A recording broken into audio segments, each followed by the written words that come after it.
Në ndërtimin e kryetarit të Këshillit të Qarkut Ervis Moçka është zhvilluar mbledhja e Këshillit të Qarkut, e cila mbahet në fakt sipas detyrimit ligjor 1 në 3 muaj. Kanë qenë gjithsej 7 projekt vendime, të cilat janë diskutuar dhe miratuar në mbledhjen e Këshillit të Qarkut dhe që ishin paraqitur anëtarëve të Këshillit të Qarkut nga administrata për tu diskutuar. Projekt vendimi i parë ishte ai për miratimin e programit buxhetor afatmesëm para prag 2026-2028 për Këshillin e Qarkut. Po ashtu në pikën e 2 të renditës ishte projekti për monitorimin e zbatimit të buxhetit për periudhën e 4 mujorit të 2 të vitit 2025. Pika 3 projekt vendimit ishte miratimi i buxhetit për vitin 2026 për qendrën psikosociale.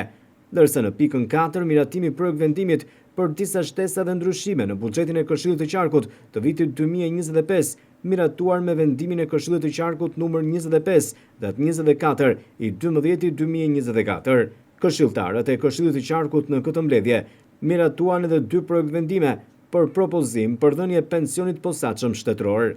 Ndërsa pika 7 e renditës ishte projekt vendimi për pasqyrat financiare të Bajkaj Land Sha. Këshilli i Qarkut i diskutoi dhe miratoi të gjitha projekt vendimet e paraqitura në këtë mbledhje në unanimitet të plot.